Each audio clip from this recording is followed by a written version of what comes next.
Indian education system, कैसे Indian education system आजकल के यूथ को अफेक्ट कर रहा है, इस बारे में इस वीडियो में मैं बात करूंगा। फर्स्ट ऑफ ऑल, ये चेहरा आप लोग फर्स्ट टाइम देख रहे होंगे और अगर आप लोग मुझे सपोर्ट करना चाहते हो तो प्लीज़ नीचे सब्सक्राइब करके बेल आइकन को ऑल पर सेट जरूर करना। अगर बात करें इंडियन एजुकेशन सिस्टम की, कैसे ये लोगों की लाइफ को डिसाइड करता है और कैसे आप लोग डिपेंड हो चुके हो इंडियन एजुकेशन सिस्टम के ऊपर, इस बारे में इस वीडियो में बात करूँगा। तो किसी भी चीज़ को जानने से पहले ज़रूरत होता है तो उसके पास्ट को जानने का।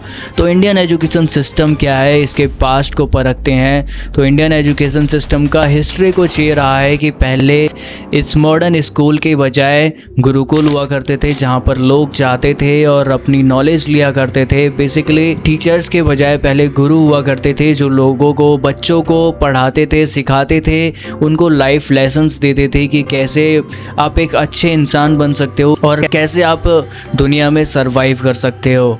जिस चीज़ का ट्रेंड कुछ ऐसे बदला कि वेस्टर्न कल्चर को देखते हुए इंडिया में भी मॉडर्न स्कूल्स बनना शुरू हो गए, क्योंकि लोगों को लगा कि यार गुरुकुल इतना इम्पैक्टफुल नहीं है जितना कि मॉडर्न स्कूल होता है। जिस वजह से हर गली में, हर चौराहे में मॉडर्न स्कूल खोल दिया गया, जहाँ पर टीचर्स को बैठा दिया गया, जो टीचर्स आप लोगों को ज्ञान देंगे, नॉलेज देंगे, पढ़ाएंगे। और ये चीज़ यहीं नहीं रुकी, ये चीज़ आगे बढ़ती गई, जहाँ पे सब्जेक्ट्स बनने लगे, अलग अलग सब्जेक्ट डिवाइड कर दिए, अलग अलग टीचर डिवाइड कर दिए, मगर स्टूडेंट सिर्फ एक। और यही चीज़ इंडिया में जो रूरल विलेजेस होते हैं, जहाँ पर बहुत ही कम टीचर्स होते हैं, एक ही टीचर सारे सब्जेक्ट पढ़ा रहा है, जो गुरु की जगह निभा रहा है, उन चीज़ों को लोग बिल्कुल ही डिनाई करने लगे कि भाई अगर बच्चा गांव में पढ़ रहा है तो उसका पढ़ना ना पढ़ने के बराबर है। और जिस वजह से जो गाँव के बच्चे होते हैं वो इस लीग से कब के आउट हो चुके हैं, क्योंकि उन लोगों को लगता है कि पढ़ाने का गाँव में कोई मतलब नहीं है,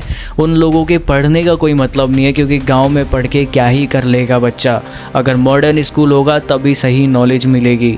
अब अगर हम बात करते हैं मॉडर्न स्कूल की, जो मॉडर्न तरीके से हमें नॉलेज दी जाती है, उस बारे में अगर हम बात करें तो हम आते हैं इंडियन एजुकेशन सिस्टम के ऊपर, क्योंकि जो मॉडर्न स्कूल्स हैं ये पूरा ही वर्क करता है मॉडर्न एजुकेशन सिस्टम के ऊपर, जहाँ का रूल है। अगर मैं स्पेशली सीबीएसई की बात करूँ तो सीबीएसई ये कहता है कि अगर आप 15 साल के हो जाते हो तो 15 से पहले आपको 10th क्लियर कर लेना है, 15 के बाद आपका एडमिशन 11th या 12th में नहीं हो सकता। तो इस हिसाब से अगर हम माने तो यार बच्चा जब पैदा होता है तो 5 साल का होते ही उसको स्कूल में डाल दो।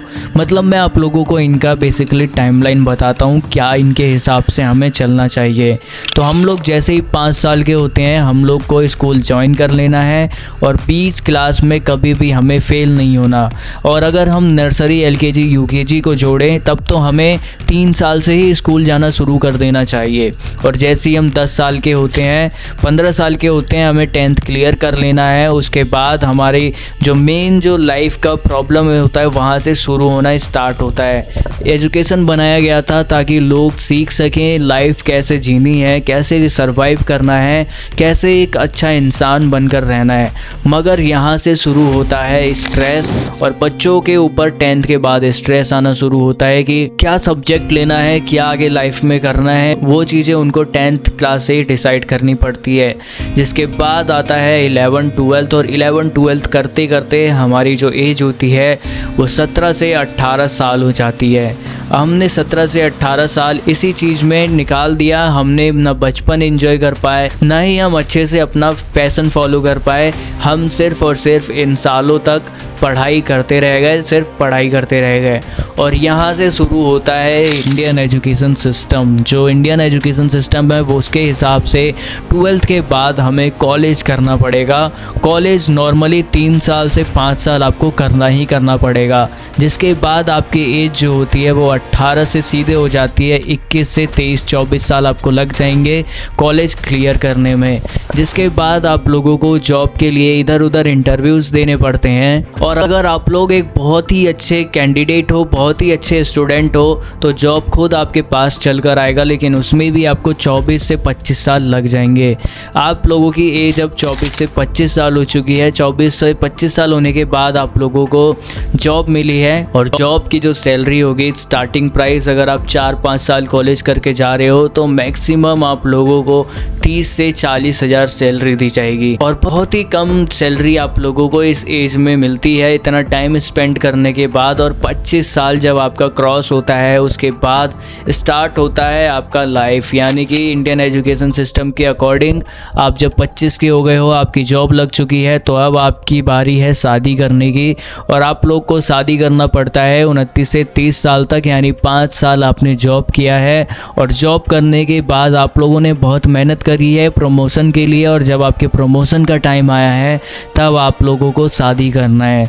और शादी करने के बाद आप लोगों को बच्चों में उलझ जाना है, और यहीं से आप लोगों का जो सैलरी था, जितना आप अर्न कर पा रहे थे, वो आधा हो जाता है। और धीरे धीरे देखते ही देखते आपकी एज भी बढ़ती चली जाती है। जो आपके पेरेंट्स ने किया था वही आप भी कर रहे हो।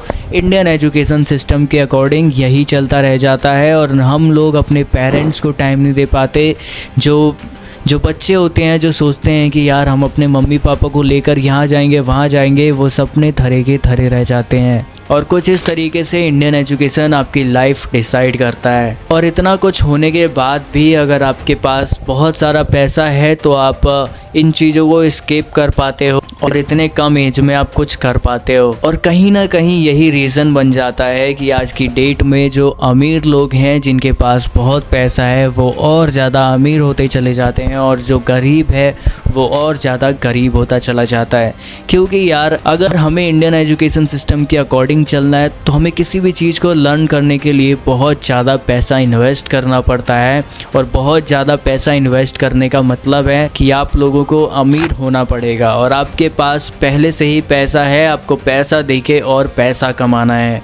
वहीं पे जो मिडिल क्लास लोग होते हैं, जो पुअर लोग होते हैं, वो लोग पिस जाते हैं और वो लोग रूल आउट हो जाते हैं, क्योंकि उन लोगों के पास इतना पैसा नहीं होता कि वो लोग पढ़ाई लिखाई करके कुछ कर पाएँ, कुछ बड़ा कर पाएँ। और कुछ गिने चुने लोगों के पास कुछ टैलेंट होता भी है, तो इंडियन एजुकेशन सिस्टम की वजह से वो चक्की में पिस जाते हैं। क्योंकि यार इंडियन एजुकेशन सिस्टम किसी भी टैलेंट की कदर नहीं करता। इंडियन एजुकेशन सिस्टम किसी भी तरीके के पैशन को उनको फॉलो नहीं करने देता, किसी भी पैशन को सपोर्ट नहीं करता, जिस वजह से जो बच्चे हैं, जो टैलेंटेड हैं, वो टैलेंट दबा का दबा रह जाता है।